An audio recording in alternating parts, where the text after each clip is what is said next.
Today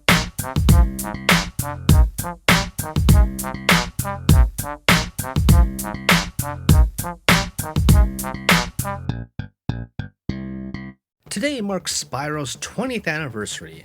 The first game, Spyro the Dragon, released on September 9th, 1998 for the original PlayStation. It was only Insomniac's second game, with the first being the now forgettable first-person shooter, Disruptor.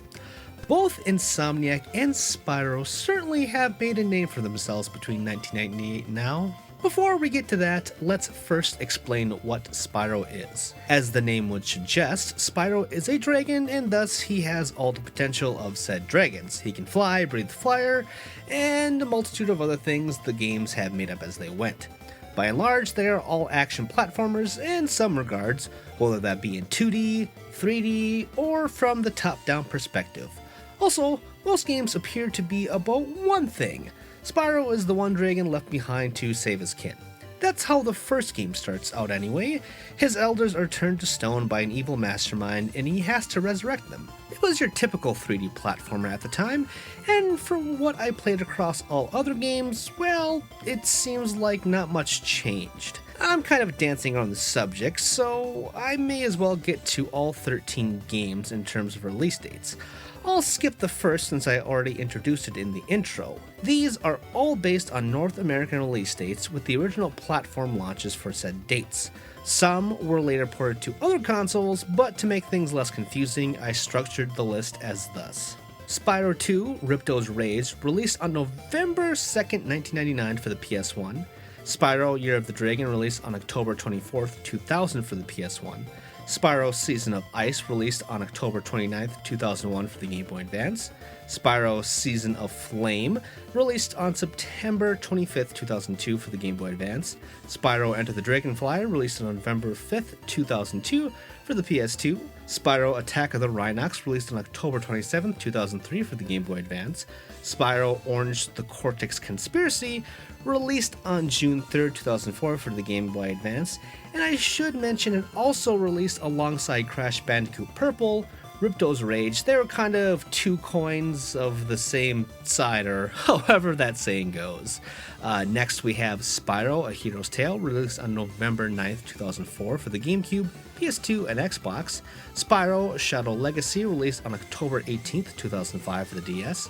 The Legend of Spyro A New Beginning, released on October 10th, 2006 for the Game Boy Advance, GameCube, PS2, and Xbox.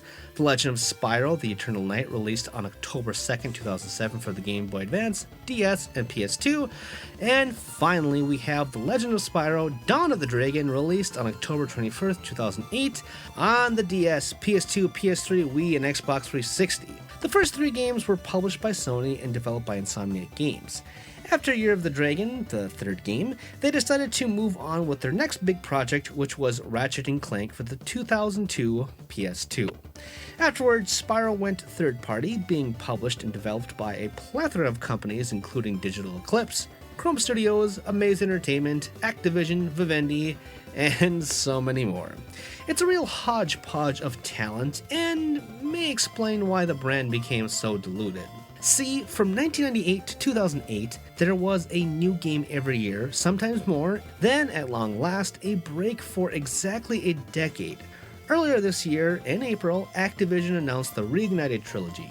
So, technically, it is a new game, or to be more frank, a new-ish game. And it's rightfully going back to the glory days, which is really the way to go. It would have been a nice treat for this, the month of Spyro's birthday, but it was delayed out of September and will now release in November.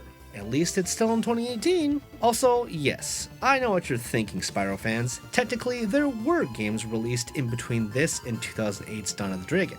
The first Skylanders released in 2011 and was a spin-off that started off with Spyro as a main gimmick, but it also wasn't a straight Spyro game, so I didn't really include it in the main list. That's a whole other story of yearly fatigue, but I'll save that. And I'll save you the trouble from hearing any more of my voice for now. Look, I know I didn't really get into Spyro post 3, and while a lot of the games released afterward aren't bad, but just merely mediocre, I also acknowledge it has a huge fanbase. That's why I decided to tackle this retrospective. So this one goes out to both you, the fans, and the little purple guy himself. Happy 20th, Spyro. My name is Tristan, and you've been watching ReActionExaminer, wherein I do my best to create interesting videos to entertain and educate you fine folks. Be sure to subscribe, that helped me out a lot. And if you want to check out more, be sure to read my work over on The Gamer, wherein I write fun little listicles. You can also drop by my personal website, GameJerk, wherein I post other articles and reviews. All these links and more can be found in the description below. Thanks, and see you all next time.